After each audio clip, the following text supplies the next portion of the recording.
자, 저희는 이제 첫 번째 이슈로 한번 넘어가 보겠습니다. 야, 참 이 이재명의 입이라는 게 거의 뭐 걸레를 물고 있지 않냐는 저는 생각이 드는데, 이재명 대표가요 선거 운동 중에 한 시민한테 설마 이직은 아니겠지 이렇게 이야기를 했다고 합니다. 이게 이제 이직 제가 아까 설명드렸습니다만은 이제 그런 이야기인데요. 인천 계양을 방문해서 이 식사를 고깃집에 식사를 하던 상황에서 이제 인사를 나누다가 자 1번 이재명입니다 이렇게 이야기를 하니까 이 대표가 거기 있는 사람들한테 설마 이직 아니겠지요? 이렇게 하면서 웃었다는 겁니다. 그 영상 한번 보고 가시겠습니다. 설마 이직 아니겠지? 자 다시 한번 보여주실까요? 조금 갑자기 이러셔서. 설마 이직 아니겠지? 야, 설마 이직은 아니겠지? 우리 변호사님 어떻게 보셨어요? 저게 조금 전에도 이제 모두의 말씀하셨지만 네, 말 한마디의 중요성이 저렇게 큰 거예요. 네, 그러니까 뭐 이재명 대표는 제가 생각하기에 본인들께 뭐 최고위원회나 이렇게 뭐 비공개 회의나 이런 때 아니면 사석에서 이직이란 말이 입에 달렸을 거예요. 그런데 그 이야기가 그냥 튀어나온 거 아니겠습니까? 그런데 아마 민주당 지지자들 이재명 대표 지지하는 사람들은 이직이 뭐가 어때서 네, 이렇게 생각할 수 있는데 그런데 중요한 거는 중도의 그 마음이잖아요. 네, 중도 입장에서 보면요. 이재명 대표를 찍은 사람들도 있을 것이고 윤석열 대통령을 찍은 사람들도 있었을 것이란 말이에요. 그런데 그중에 윤석열 대통령을 찍은 사람들인데 뭐 어느 정도 지금 마음이 다시 왔다 갔다 하는 그런 분들 입장에서는 이재명 대표가 이직 그렇게 되면 내가 이직이냐 이런 생각이 들 거 네. 아니겠습니까? 더군다나 이게 지금 총선 한 달하고도 하루 전날, 그러니까 어제면 뭐 이틀 전날, 네. 그때 그 이야기한 거 아니겠습니까? 제가 봤을 때 이재명 대표도 말 한마디, 단어 한마디의 그 중요성이 굉장히 크다라고 하는 것을 모를 리가 없었을 것 같은데, 근데 저는 어떤 생각이 드냐면요, 이해를 해야 된다라는 생각도 들어요. 왜냐하면 그래요? 이재명 대표가 지금 제정신이 아닐 수 있어요. 왜냐하면 일이 너무 많아요. 사람이 자기의 능력보다 한계가 훨씬 뛰어넘는 그러한 이런 것들이 막 주어지게 되면은 네. 그럼 자기도 모르게 말실수도 하고 자기도 모르게 그다음에 뭐 행동에 있어서도 실수할 수도 있고 그런데 지금 제가 곰곰이 생각을 해보니까 이재명 대표는 한 사람이 감당하기도 어려운 일을 세 가지를 다 하고 있는 거예요. 그게 뭐냐면은 총선 지휘해야 되죠. 그런데 그냥 편안하게 공천되고 기존에 뭐 박강원 의원이나 뭐 누구나 뭐 박용진이나 뭐 이런 사람들 그냥 무난하게 공천하고 열심히 합시다. 이랬으면은 뭐 그나마 괜찮을 텐데 네. 다 그냥 잘랐잖아요. 그렇죠. 그러니까 탈당 러시에다가 뭐 자기 보고 사당한다 어쩌고 이런 분란을 스스로 일으켰는데 그거 수습하는 것 자체가 쉽습니까? 어렵죠. 그다음에 개항에 딱 가면 어떻습니까? 제가 봤을 때 원희룡 전 장관이 다 따라잡았어요. 그러니까 오죽하면 제리맨더링까지 하지 않았습니까? 그 선거구 지 맘대로 막 바꿨잖아요. 네. 이렇게 해야지 조금이라도 승산이 있을 정도로 지금 분위기가 안 좋다. 그러니까 조금 전에 말씀하셨지만은 나경원 후보 같은 경우에 하루 종일 서 있었다라고 하는 거니까. 그런데 나경원하고 류사명하고 차이가 크겠습니까? 이재명하고 원희룡하고 차이가 크겠습니까? 그런데도 불구하고 나경원 대표는 그 절치부심해가지고 저렇게 열심히 하고 있는데 이재명 대표는 그거보다 더 해야 된단 말이에요. 네. 마지막으로 제가 이제 변호사니까 재판 들어가잖아요. 네. 형사재판 같은 거 민사재판하고 형사재판은 또 다르거든요. 형사재판 하나 하면요 하루 종일 그 법정에 앉아 있어야 될 경우도 많고요. 그 다음에 내가 잘못되면 어떡하나, 내가 돈 얼마 잃는 거 그걸 떠나가지고 내가 형사처벌 받으면 어떡하나, 그게 알게 모르게 이재명 대표가 잠재의식적으로 굉장히 스트레스로 트라우마로 남아 있을 텐데 이 세 가지를 지금 이재명 대표는 한꺼번에 겪고 있는 거예요. 그러니까 본인이 지금 무슨 말을 하는지 무슨 생각을 하는지 이런 것들조차도 스스로 컨트롤되지 않는 그런 상황이 될 수밖에 없는 것 같고, 그러니까 저런 이직이라고 하는 참 황당한 그러한 단어를 갖다가 쓸 수밖에 없었던 거고, 제가 조금 전에 봤더니 이재명 대표가 페이스북에다가 네. 사과했더라고요. 그러니까 그만큼 지금 이재명 대표와 민주당은 네. 정신이 없는 상황이 아닌가, 저는 그런 생각이 듭니다. 참 이분의 어떤 언어 사용이라는 게 최근에 이제 공천 과정에 드러났지만 빵점을 했더라고요. 하하하 웃었습니다. 참 그걸 들어보니까 이 빵점을 맞은 김영주 의원이나 박용진 의원 입장에서 보면, 그리고 나중에 봤더니 이 누굽니까, 이 원내대표를 했던 박광원 원내대표도 거의 빵점을 맞았더라고요. 근데 박광원 원내대표가요, 백봉 신사상 대상을 받았습니다. 이게 백봉 신사상이 뭐냐면 이 국회에서 백봉 선생의 어떤 그걸 기려서 이 기자들 투표를 통해서 의정 활동 잘하고 했던 또 신사적인 이런 사람한테 주는 상이거든요. 근데 박광원 원내대표는 국회 내에서도 그렇고 여야 내에서도 그렇고 굉장히 점잖하고 그래도 정말 민주당 내에서도 양질인 의원이다라고 이제 정평이 나 있는 분입니다. 그리고 지금 수원 같은 데 보면 지금 이제 국민의힘 뚫기가 상당히 어렵다는 거예요. 왜냐하면 김진표, 박광원 이런 분들이 이제 버티고 있기 어렵다라고 했는데, 이번에 김진표 의장은 이제 정계 은퇴를 하는 거죠. 박광원 대표 때문에 지금 사실 이수정 거기 교수가 출마했는데 좀 어렵다 이런 이제 평가가 있었어요. 그 지역이 또 영통 지역인데 꽤 그 주민들의 수준이 높습니다. 자, 그런데 이번에 김준혁이라는 사람이 공천이 되는데, 이 사람은 완전 이재명 빠예요. 무슨 뭐 정조가 뭐 이재명에서는 책도 쓰고, 자, 그러다 보니 이 지역 구민들이 지금 멘붕에 들어가 버렸습니다. 왜냐? 아니, 듣보잡인 김준혁이라는 사람을 공천하려고 정말 삼선에 그래도 신사인 박광원 원내대표를 잘라버렸다. 그것도 하위 10%였답니다. 아니, 박광원 원내대표가 하위 10%면 그러면 이재명은 몇 프로인가요? 이재명은 그 상위 0%죠. 왜냐하면 민주당은 거꾸로 봐야 돼요. 네. 백봉 신사상 같은 걸 받은 게 박광원 의원한테는 마이너스고요. 네. 저질일수록 더 공천에 가산점이 아, 있는 거 요즘 보면 그래요, 진짜. 네. 제가 봤을 때 상품성이라고 하는 건요. 제가 곰곰이 생각을 해보니까 두 가지가 있어야 돼요. 첫 번째는 거기에 맞는 그 가치, 능력, 실력 이런 게 있는 거하고, 두 번째 중요한 게 뭐냐면요, 브랜드거든요. 저는 김준혁 교수가 얼만큼 뛰어난 사람인지는 잘 모르겠지만 중요한 건 뭐냐면 아무리 김준혁 그래도 브랜드가 없어요. 브랜드는 누구한테 있느냐? 박광온한테 있는 거였어요. 맞아요. 그런데 그 브랜드가 있는 사람을 제끼고 아무런 브랜드가 없는 사람을 총선 한 달밖에 안 남은 그런 상황에서 공천을 딱 한다? 네. 그러면 민주당 그 타이틀만 가지고 이번에 그 당선될 수 있겠습니까? 제가 봤을 때 그 굉장히 진짜 바보 같은 그런 공천을 한 것 같고요. 네. 이게 저희 같이 당의 외부에 있는 사람들한테 저렇게 비치는 거고, 당 내부에 있는 사람들한테는 어떻게 비치겠습니까? 야, 김준혁이 공천이 돼? 제가 만약에 민주당 사람이라고 하면요, 네. 야, 어떻게 나도 안 되는데 김준혁이 되냐? 그 다음에 민주당에 제가 어떤 뭐 여성 뭐 당직자나 아니면 여성 관련된 민주당을 지지하는 여성이라고 한다라고 하면, 야, 어떻게 안규령이 되지?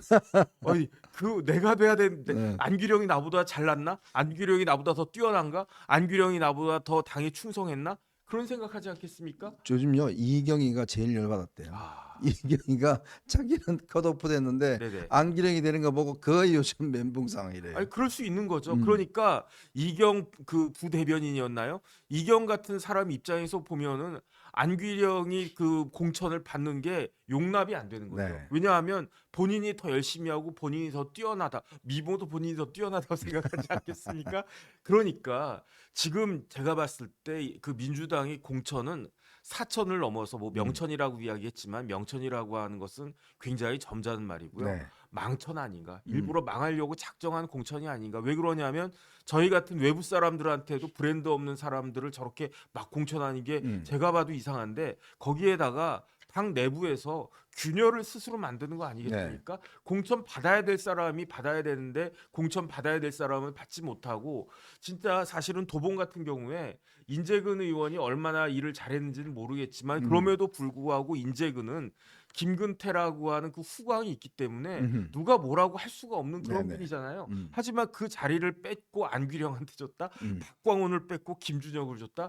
제가 민주당의 당직자나 민주당 의원이나 민주당 그 후보자라고 한다라고 하면 저부터도, 민주당 사람부터도 굉장히 화가 날 것이다. 저는 이런 상황에서 어떻게 단결해가지고 일치 단결해서 한동훈을 감당할 수 있을 것인가 굉장히 회의가 됩니다. 그러니까 참 이경은 결정적으로 이게 안기령한테 밀린 게 결국 차은우 이야기를 그 잘생겼다는 이야기 해야 되는데, 네. 아니면 더하면 뭐 우리 가랑잎을 타시고 물 건너가신 뭐 이런 거 해야 되는데 그걸 못해서 결국 그런 것 같습니다.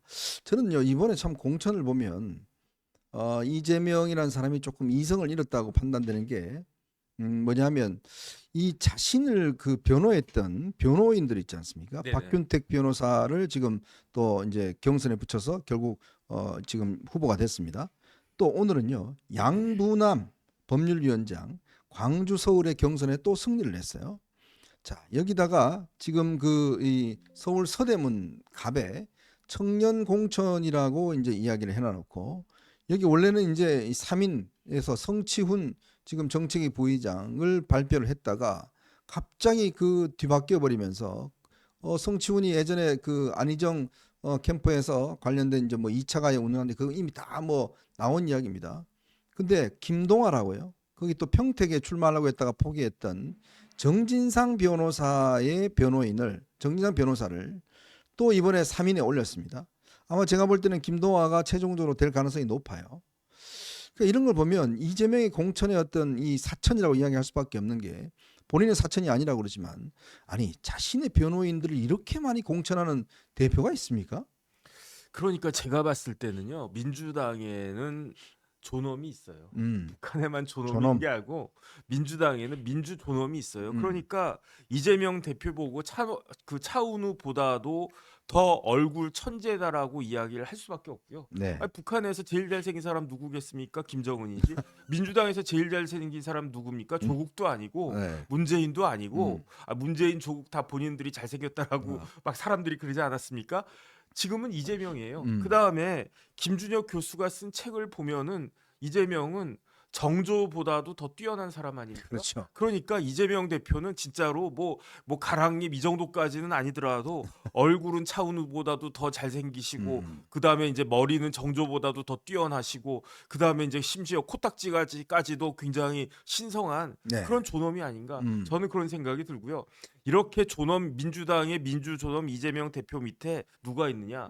고검장 3인방이 있는 거예요. 고검장 3인방 박균택, 양부남, 박균택, 이성윤. 이성윤. 지금 민주당은 야, 검찰 독재 좀 그러네요. 있으면 시작될 것 같습니다. 진짜 검찰 독재 정권인데? 그다음에 지금 아까 좀 전에 이제 그 위원님은 김동아 변호사 유력하다라고 이야기했는데 네.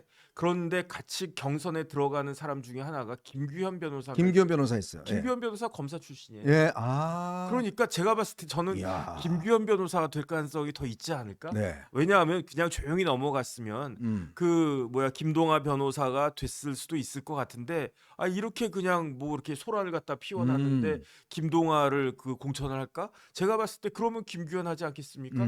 그 다음에 또 공천 받을 검사들 몇 명 더 있을 겁니다. 아마. 네. 제가 알고 있는 사람들 몇 명 더 있고 이런 식으로 자기네 검사가 하면은 착한 검사고 그 다음에 윤석열 정부에서 유능한 검사를 쓰면 독재입니까?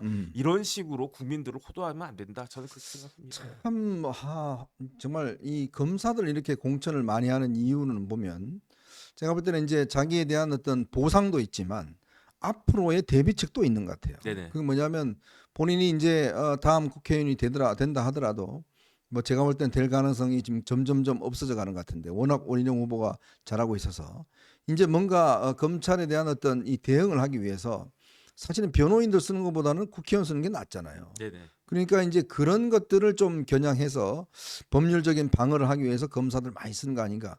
아니요, 솔직하게 이야기해서 국민의힘에는요 검사 출신들이 이번에 대거 지금 탈락했습니다. 특히 현역 검사 2명 같은 경우에 일반 논란이 됐지 않습니까? 2명 다 컷오프 돼 버렸어요. 그러니까 그만큼 이번에 그 국민의힘은 검사 공천 그렇게 많이 안 했습니다. 근데 오히려 민주당은 보면요 고위급 검사들을 전부 다 또 공천을 했습니다. 그러니까 쑥 들어가 버렸어요. 검사 공천 이야기가 그냥 민주당에서 말이 이제 쑥 들어가 버린 나오지를 않습니다. 자 이러니 지금 이게 논란이 되고 지금 이제 앞으로 남은 게 또 논란이 될 수 있는 게 많이 남아 송갑석이라든지 박용진이라든지 박용진 같은 경우는 지금 이제 그 정봉주하고 이제 결선 투표를 붙였는데 박용진은 뭐 그렇게 이야기하는 것 같아요. 내가 여기 서기면 이제 바로 제2의 노무현이다. 네네. 라고 해서 이제 막 띄우고 있는데 네네. 참 여기는 재밌는 것 같아요. 네네. 만약에 여기서 박용진이 이긴다면 진짜 대박인 거 아니겠습니까? 그런데 이승훈 변호사가 네. 이제 탈락하지 않았습니까? 네. 정봉주 지지를 갖다가 했대요. 그렇죠. 그러니까 아마 이제 박용진이 그 30%라고 하는 그러한 모래 주머니를 차고 이길 수 있을까? 네. 이긴다라고 하면 정말 대단하다라고 생각을 할 수 있을 것 같은데 개딸들이 도저히 그 용납을 못할 것이다. 네. 일단 그런 생각이 들고요. 그다음 제가 다시 한번 생각해 보니까 고검장 3인방도 있는데 이재명도 검사였어요. 검사를 사칭했잖아요. 그러니까 민주당은 검찰 독재가 아니고 검사 사칭 독재가 아닌가 저는 그런 생각도 듭니다. 아, 참 그 생각을 못했네. 검사가 참 되고 싶었던 것 같아요. 검사를 사칭하고. 어쨌건 지금 이제 뭐 민주당도 공천이 끝나가긴 하지만 계속 이 문제가 발생을 하는 것 같습니다. 본인은 뭐 당원과 국민의 위대한 선택이라고 그러는데 이재명이 솔직히 바라보는 당원은 결국 일찍밖에 없는 것 같아요. 제가 뭐 되돌려 준다면 결국 그 사람이 이야기하는 당원과 국민은 사실은 우리 국민의힘이나 우리 보수 국민들은 국민이 아닌 겁니다. 본인 입장에서는 그냥 적이죠. 오히려 본인을 지지한 이런 사람들만 국민이고 뭐 그런 사람들의 위대한 선택이라고 이야기하는데 저는 제가 오랫동안 선거를 이렇게 봐왔지만 이해할 수 없는 전략이 뭐냐면 현역 의원이 많은 정당 같은 경우는요. 4년 동안 이 인지도라는 게 이게 장난 아닙니다. 지역에서. 특히 이제 이 지역에서 4년 동안 국회의원을 했다는 거는 그 지역 사람들은 웬만하면 다 알아요. 그 사람이 누군지. 그게 굉장히 강점이거든요. 그래서 사실은 이렇게 의석수가 많은 정당이 다음에 또 하기 위해서는 현역들을 많이 안 자릅니다. 인지도가 높고 이런 사람들은 안 잘라요.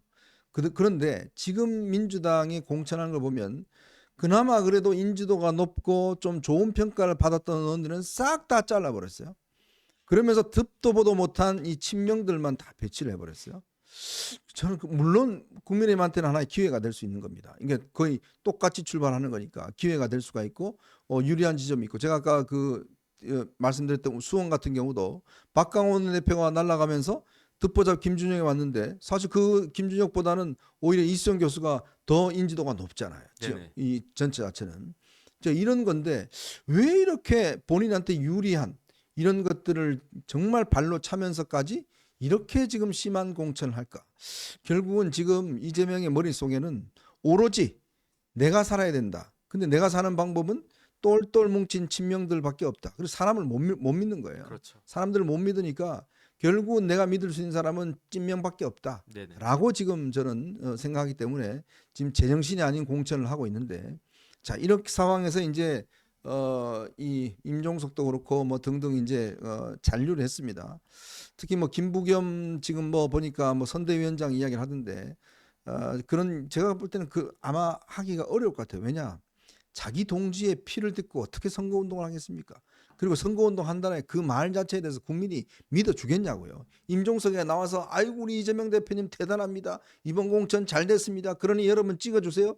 그 말 할 수 있겠어요? 그러면 사람들이 다 저 바보 아니야라고 이야기할 거 아닙니까? 네네. 사람들 다 지 잘려놓고 그거 나와 선거운동한다? 말도 안 되는 저는 주장이죠. 더군다나 또 뭐 이탄희가 뭐 자기 한동훈을 제압할 수 있는 카드다? 아니 이탄희가 무슨 한동훈하고 게임이 된다고 그래요. 이탄희 의원은 무슨 공황장애 같은 거 있다고 본인 이야기를 갖다가 했고 아니 취임하자마자 바로 휴가 내버리고 안 나와버렸지 않습니까? 그다음에 임종석 실장이 만약에 그런 식으로 뭐 나온다라고 하면 제가 봤을 때 저 사람 기억상실증 걸렸나? 저는 그런 생각 들 것 같고요. 어찌됐든지 간에 지금 이재명 대표의 스탠스는 뭐냐면은 내일 구속이 되더라도 오늘 나는 한 그루 찐명 나무를 심겠다. 이런 내용 아니었겠습니까? 네. 제가 이제 그 방송 쭉 하면 뭐 위원님 저보다 더 많이 하시지만 민주당 쪽 패널들하고도 끝나고 나면 다 히쇼하고 밥도 먹고 아우, 뭐 난리예요. 그다음에 네. 뭐 차도 마시고 그런단 말이에요. 장난도 치고. 근데 제가 아는 몇몇 민주당 패널들이 이번에 이재명의 공천을 보고 깜짝 놀랐대요. 네. 왜 깜짝 놀랐느냐? 어떻게 이렇게까지 공천을 할 수가 있는가? 그러면서 저한테 무슨 말을 하냐면요. 네. 아, 이재명 진짜 무서운 사람이구나. 그러면서 만약에 이재명 대표가 대통령이 됐었다라고 하면 우리나라 인사가 어떻게 됐었을 것인가? 이런 생각을 지금 아, 사실 민주당 사람들도 한다는 이야기예요. 그렇죠. 그러니까 지금 결국은 민주당은 콘크리트 민주당이 있고 콘크리트 여당이 있고 보수가 있고 중간에 중도가 이만큼 있어가지고 누가 그 중도를 많이 확보하느냐에 따라서 총선의 결과가 승패가 달려 있을 것이다라고 많은 사람들이 생각을 하는데 사실은 지금은 민주당은요.